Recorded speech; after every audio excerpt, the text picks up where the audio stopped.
सर्वेभ्यो नमो नमः। पुनः एकदा लघुसिद्धान्तकौमुद्याः सजीव प्रसारण व्याख्यानं नीत्वा अहं समुपस्थितोऽस्मि। आरम्भात् पूर्वं मङ्गलं कर्तुमिच्छामि। कान्तिः सिता मृषति निन्दितशारदेन्दुर्यत्रैकतो विलसितामसिताङ्गशोभां वृन्दावनेऽपि कृतया मुनगाङ्गसङ्गम् राधा मुकुन्दयुगलं तदहं नमामि। राधा मुकुन्दयुगलं तदहं नमामि। इदं प्रसारणं तृतीयं खलु। अद्य मन्ये ये आरम्भिकाः छात्राः सन्ति तेषां कृते प्रत्याहारविषयिणी पुनः एकदा चर्चा प्रस्तूयते। सा च हिन्द्याम् उच्यते। देखिए, जैसा कि मैंने पहले सजीव प्रसारण में आदिरंतेन सहेता सूत्र के विषय में कहा, यद्यप करके यहाँ पर इस सूत्र के द्वारा यह निर्देश नहीं है कि हम प्रत्याहार संज्ञा करते हैं या नहीं करते हैं। संज्ञा संज्ञात्वेन प्रत्याहार शब्द का व्यवहार नहीं है, परंतु यह बात जरूर लिखी हुई है कि इत्येतत् सूत्रेण कृताः संज्ञाः प्रत्याहार शब्देन व्यवह्रियन्ते। कल मैंने बताया, पिछले सजीव प्रसारण में बताया था कि प्रत्याहार बनाने का जो क्रम है वह सबसे पहले आप अंत इत ढूंढते हैं। तत्सहित जो आदि वर्ण वही प्रत्याहार कहलाता है। वह अपने, अब ध्यान रखिएगा, अंत इत के सहित जो अंत इत के सहित जो आदि है वह प्रत्याहार है, और वो प्रत्याहार संज्ञा होगी आण इण इत्यादि, और उस प्रत्याहार संज्ञा के जो संगी होंगे वो मध्यक वर्ण होंगे। मध्य में जो वर्णाएं हैं जो अवयवी के रूप में हैं। और ध्यान रखिएगा, संज्ञा ही संगिनम प्रत्यायति, संज्ञा संगी का बोध कराती है। यहाँ पर एक माने विलक्षण बात है कि जो संज्ञा कोटि में प्रविष्ट, जैसे अच इण इत्यादि, तो वहां पर यद्यप करके अंत जो इत वर्ण है वह तो नहीं परामर्शित होता, लेकिन निश्चित रूप से वहां पर संज्ञा कोटि में प्रविष्ट जो आदि आकार है या इकार रहता है, आदि वर्ण संज्ञा का निश्चित रूप से प्रत्याहार में संगी की कोटि में बोधित है। यह भी बात एक समझने की है। अत्यंत जो जिनका प्रारंभिक ही है अध्ययन लघु सिद्धांत कौमुदी का, तो उन छात्रों के अभ्यास के लिए थोड़ी सी बात बोलता हूं। सबसे पहले तो चतुर्दश सूत्र आप दिमाग में बैठा लीजिए कि ये चतुर्दश सूत्र हैं। उन चतुर्दश सूत्रों में ध्यान रखिएगा, जब प्रत्याहार समझने की बात हो या उसमें वर्ण गणना की बात हो, तो ध्यान रखिएगा, जैसे प्रत्याहार किसी ने बोला आण, तो जो अण में दो वर्ण है, एक अंतिम णा है, एक आदि आ है।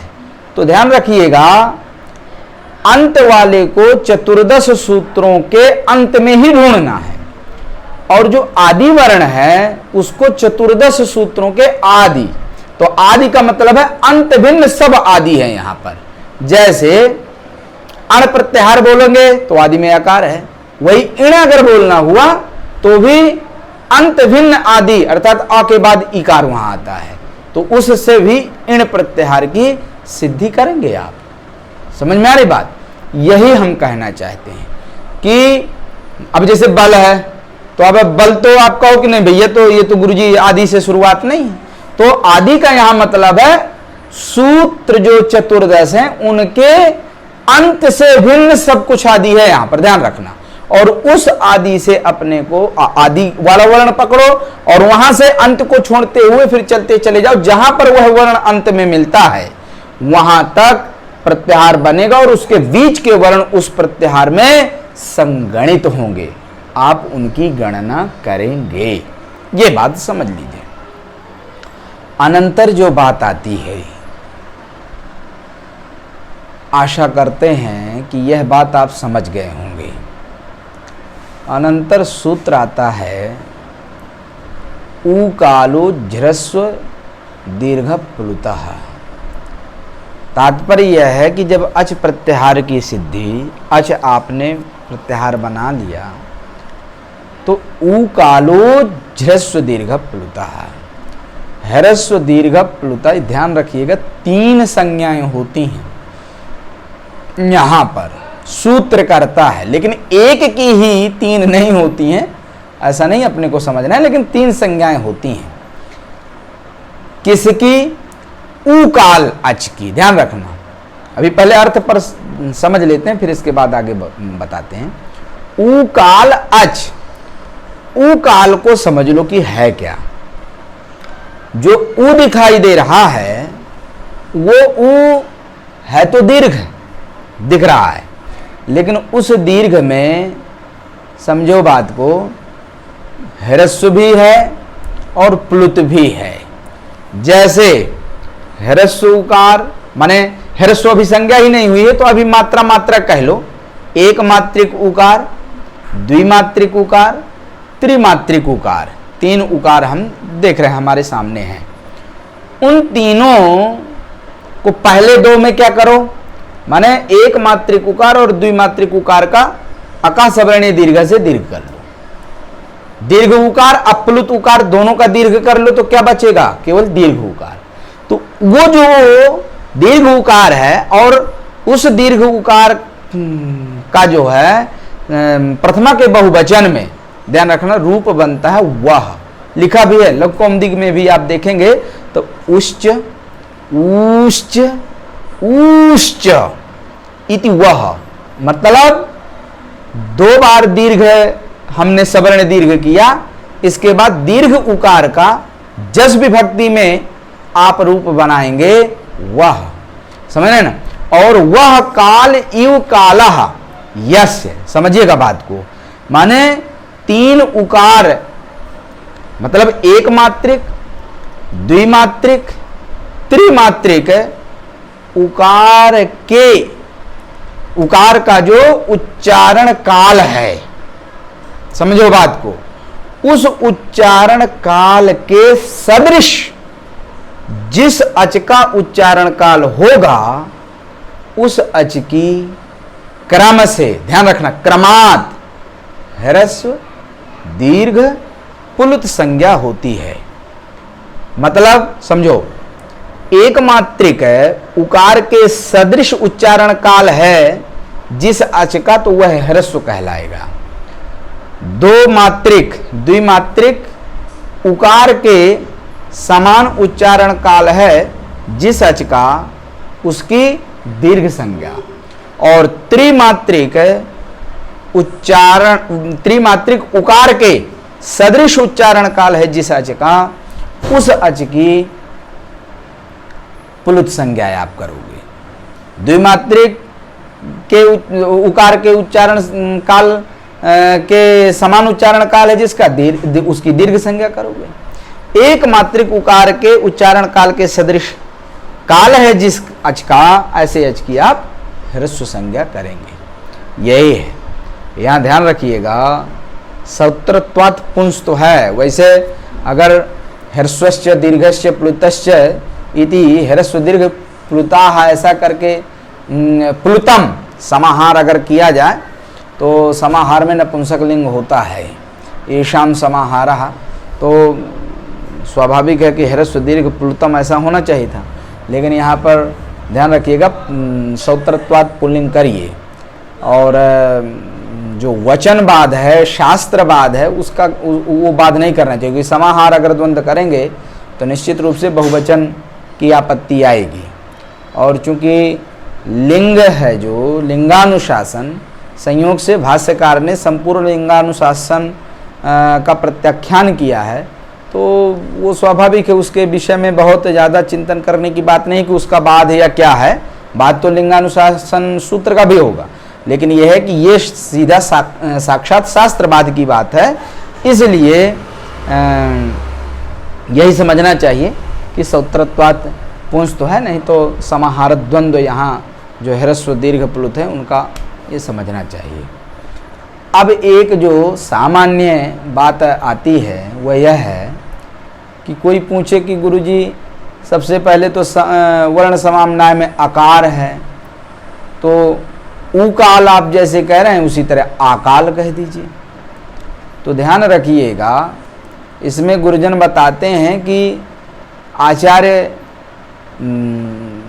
पाणिनि जब इस सूत्र को निर्माण कर रहे थे, सूत्र का निर्माण कर रहे थे, तो वो ब्रह्म मुहूर्त था। और ब्रह्म मुहूर्त में जब चिंतन काल चल रहा था, या वो चिंतन कर रहे थे सूत्र का, तो उसी समय संयोग से जो ग्राम्य कुक्कुट है, मुर्गा, वो अपनी ध्वनि देता है, आवाज देता है, कुक्कुणु कु। तो ये जो एक ही जगह एक मात्रिक, द्विमात्रिक, त्रिमात्रिक उकार का जो उच्चारण उन्होंने देखा, तो इसीलिए अच के विषय में तत्सदृश अच की ह्रस्व दीर्घ प्लुत संज्ञा होती है। ऐसा वो चीज अ के विषय में नहीं प्रसिद्ध है।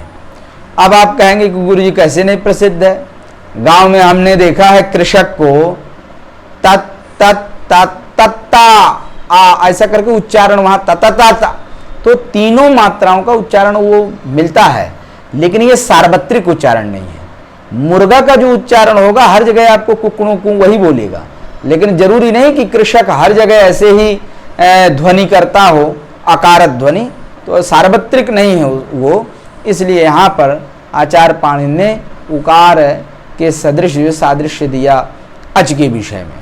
तो खैर कोई बात नहीं, इस तरह से और वही वृत्ति में भी वही चीज लिखी है, आप चाहें तो वही पढ़ सकते। वांग काल ऊश्च ऊश्च ऊश्च इति वह, और वाम कालीव कालो यसे, ये फलतार्थ है, ध्यान रखिएगा। वांग कालीव, चूंकि उस वाम जो है वही दीर्घ उकार जो तीनों उकार मिले हुए उसके षष्ठी का रूप है। कई बार बच्चे बड़े भ्रमित हो जाते हैं कि वाम कहाँ का शब्द है गुरुजी, तो वाम जो है ये षष्ठी का बहुवचन है, वही ऊ का ही। जैसे वह प्रथमा बहुवचन में बना, उसी तरह वाम जो है षष्ठी बहुवचन में बनता है। तो वाम माने वे जो तीनों उकार हैं उन उकारों के समान उच्चारण काल है, जिस अच का सोच माने वह अच क्रमात् क्रम से ह्रस्व दीर्घ प्लुत संज्ञक होता है, या उसकी ह्रस्व दीर्घ प्लुत संज्ञा क्रम से हो जाती है। ये रही बात। तो बहुत अच्छी तरह से दिमाग में बैठाते चलना है कि अभी तक में आपने अच की ह्रस्व दीर्घ प्लुत ये संज्ञा आप कर चुके हैं। एक मात्रिक है तो उसको ह्रस्व कह दिए, फिर पुनरावृत्ति कर देता हूँ। एक मात्रिक है तो उसको आप ह्रस्व कहोगे, द्विमात्रिक है तो उसको आप दीर्घ कहोगे, त्रिमात्रिक है तो उसको आप जो है प्लुत कहेंगे। और जहाँ तक रही, बार बार आप सुन रहे हैं गुरुजी बोल रहे हैं मात्रिक, तो मात्रा समझने की बात है। और यहाँ पर यह भी बता दूं कि स्वर वर्ण सामान्यतया माने अच जो है यहाँ स्वर है, तो वो कोई जो है एक मात्रिक है, कोई द्विमात्रिक है, कोई त्रिमात्रिक है, ये अच में संभव है। और जहाँ तक रही व्यंजन की बात, तो व्यंजन का बता दूं मैं कि व्यंजन की जो मात्रा होती है वो आधी मात्रा होती है। व्यंजनन चार्ध मात्रिकम, ध्यान रखिएगा, ऐसा करके श्लोक भी कई जगह मिलता है, उसका आप देख सकते हैं, समझ रहे हैं। तो यह बात भी समझे रहिए। और जहाँ तक रही मात्रा की बात, जैसे आपको जिज्ञासा हो कि गुरुजी मात्रा क्या किसे कहेंगे, तो ध्यान रखिएगा, जो ये आँख है ना, तो आँख जब नीचे लपकती है, लपकने में जितना काल लगता है ना, वही काल जो है यहाँ पर मात्रा का समझना चाहिए। वो एक मात्रा का काल है। ऊपर से समझ रहे हैं ना, या बहुत सरल तरीका जो है नाड़ी स्पंदन, तो जैसे नाड़ी स्पंदन का जो काल है वही एक मात्रा का काल होता है। फिर उसी क्रम से अपना आगे भी आप जान सकते हैं, क्योंकि कहते हैं कि अक्षिपक्ष्मणा उपरितो नीचे ही पतने यावान कालः स जो है मात्रा कालः इत्युच्यते। समझ। और इसी प्रकार से अंगुष्ठ तर्जन्योर मध्य या नाड़ी तत् स्पंदन मितः व कालः मात्रा कालः। इस तरह से जो है ये मात्रा शब्द से शास्त्रों में व्यवहार मिलता है, समझ रहे हैं ना। तो लगभग बात यही है इस उकालो झ्रस्व दीर्घ प्लुतः की। अब समझिए बात को। इसके अनंतर क्या आता है सूत्र, तो ह्रस्व दीर्घ प्लुत संज्ञा हो गई अच की। फिर सूत्र आता है सप्रत्येकम उदात्तादि भेदेन त्रिधा। ध्यान रखिएगा, उदात्तादि कह रहे हैं, लेकिन आप उसको ये समझिए उदात्तत्वादि, क्योंकि वो धर्म के आधार पर ही भेद जो है होता है। तो उदात्तत्व के कारण, जैसे पट घट से भिन्न है, तो चूंकि पट में पटत्व प्रकारक पट विशेष ज्ञान होता है, इसलिए वहां पर वो पट घट से भिन्न है, वहां पर घटत्व प्रकारक ज्ञान।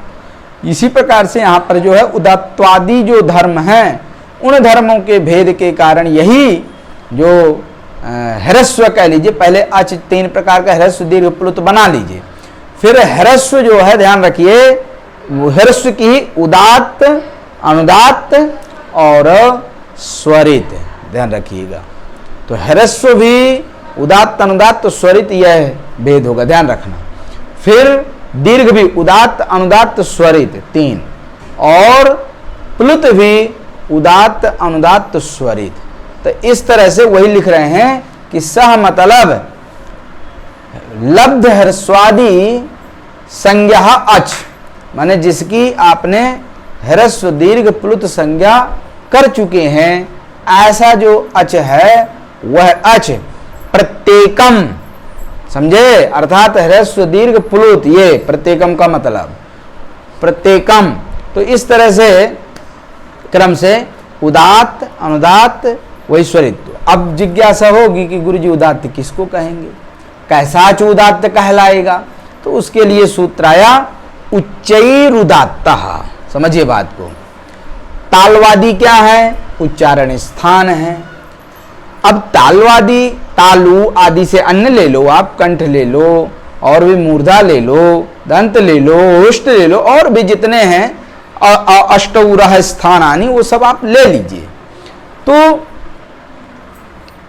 वे तालवादी जो उच्चारण स्थान, ठीक है ना।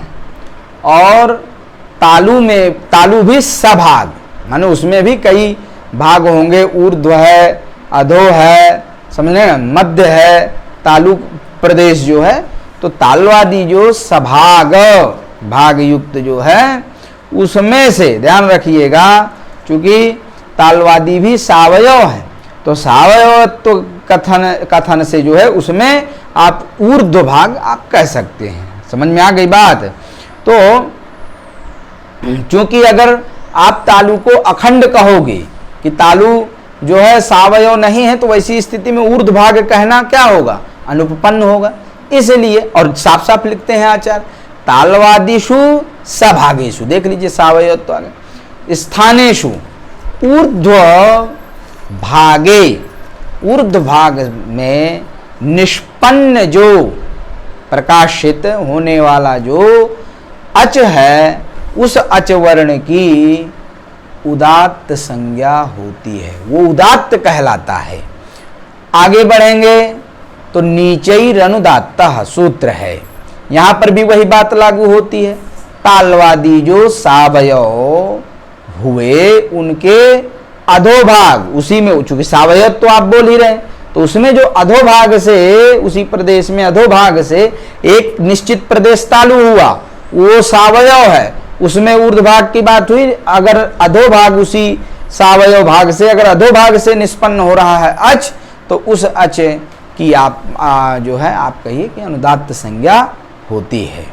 और जिस अच में, ध्यान रखिएगा, उदात्तत्व अनुदात्तत्व, ध्यान रखिएगा, दोनों ही वर्ण धर्म समाह्रियेते, सम्मिलित हैं, यस्मिन्, जिस अच में, वह अच स्वरित कहलाता है, वही कहना है, समाहारः स्वरितः।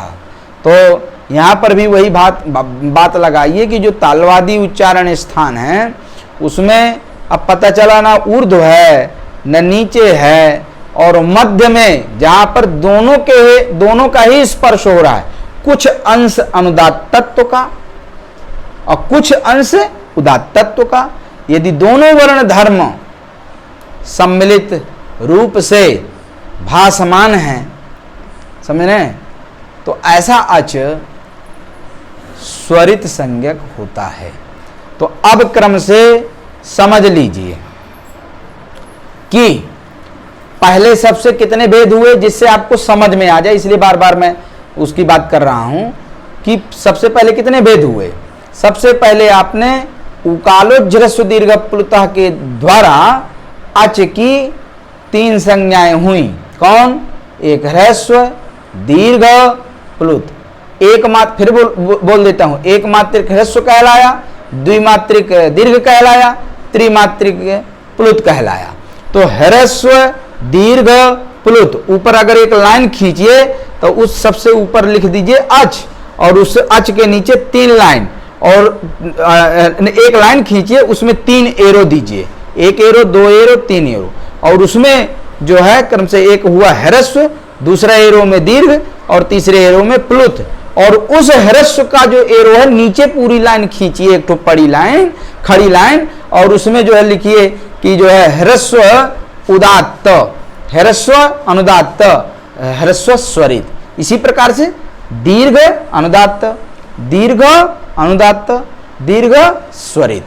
फिर उसमें प्लुत वाले में जाइए तो प्लुत उदात्त, प्लुत अनुदात्त, प्लुत स्वरित। इस तरह से आप देखेंगे कि वह 3 के भेद से 9 विधा, माने वो 9 प्रकार का हो चुका है। समझ में आई बात कि नहीं आई? अर्थात जो पहले 3 था वह 3, फिर 3, इस तरह से संपूर्ण भेद अभी तक में जो आपने पढ़ा वो 9 विधा, माने 9 प्रकार का हो चुका है। अब समझिए बात को। इसी में यदि अनुनासिकत्व धर्म कह दे, अनुनासिक यहां व्याकरण शास्त्र में कहते हैं, चांद बिंदु का नाम अनुनासिक है। समझ लीजिए, फिर बोल देता हूं, चंद्र बिंदु का नाम व्याकरण शास्त्र में अनुनासिक है, जिसका उच्चारण स्थान नासिका है। समझिएगा बात को। ऐसा वर्ण जो मुख के सहित नासिका से उच्चरित होता है, ऐसे वर्ण सब अनुनासिक कहलाते हैं। समझ में आई बात? मुख नासिका, वचन अनुनासिका, ध्यान रखिएगा। मुख के सहित नासिका से उच्चार्यमान जो वर्ण है वह अनुनासिक संज्ञक कहलाता है। तो इसीलिए मैंने कहा कि वो जो 9 प्रकार का हो चुका था, तो 9 विधोपि, पंक्ति भी बोल देता हूं, 9 विधोपि है, प्रत्येकम अनुनासिकत्व और अननुनासिकत्व। तात्पर्य होगा अनुनासिकत्व का मतलब जैसा है वैसा, और जब उसी में चंद्र बिंदु कर दोगे, अनुनासिकत्व धर्म से उसको विशिष्ट कर दोगे तो 9 और प्लस हो जाएंगे। फिर समझो 9 भेद तो कर लिए थे, उन 9 भेदों में फिर अनुनासिकत्व धर्म युक्त जो है 9 हो जाएंगे। वही 9 जब अनुनासिक युक्त होंगे तो 9 प्लस हो जाएंगे। तो 9 पहले और अनुनासिक युक्त हो गए तो अनुनासिकत्व धर्म विशिष्ट 9 और हो गए तो कितने हो गए? 18। समझिएगा बात को। अब जो है वो 18 हो गई। लेकिन जिज्ञासा यह हुई कि क्या गुरुजी सभी के सभी अच जो 9 हैं स्वर वर्ण, सभी के सभी का भेद जो है 18 है? तो नहीं, ऐसा नहीं है। तदित्थम, उसका जो संपूर्ण वृत्तांत है, यह संपूर्ण वार्ता है, वह इस तरह से तदित्थम मतलब टोटल रिजल्ट क्या है, अभी तक का जो व्याख्यान हुआ उसका इस तरह से समझिए। कहा क्या भैया? कहा देखिए तदित्थम जो हमने बात बताई उसको इस तरह से आप समझो, ठीक है? तो वही लिख रहे हैं। पहला इन्होंने लिखा आ ई उरी एशाम वर्णानाम प्रत्येकम 18 भेदा। समझो बात को। प्रारंभ के जो 4 वर्ण हैं, आ ई उ इस सूत्र के 3 और ऋ का री माने अ ई उ री, ये जो 4 वर्ण हैं अच के, उनके भेद 18 ही हैं। क्या समझ गए? उनके भेद 18 ही हैं, अर्थात प्रत्येकम जो है 18 का भेद समझिए। तो ये बात हो गई। और फिर आता है लृ आता है, समझिए बात को। तो लिखते हैं इसमें कि लृ वर्ण से 12, लृ वर्ण के जो है 12 भेद हैं, मतलब 12 भेद हैं। 12 माने 12।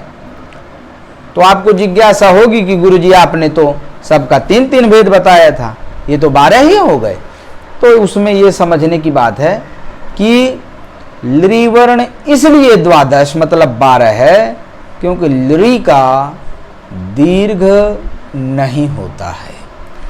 लृ वर्ण से 12 तस्य दीर्घा भावात, कारण दे दिया कि जो व्याकरण शास्त्र का सिद्धांत है उसके हिसाब से वर्ण संख्या का विचार जब करते हैं तो लृ वर्ण दीर्घ नहीं स्वीकृत है, पुलुत तो है।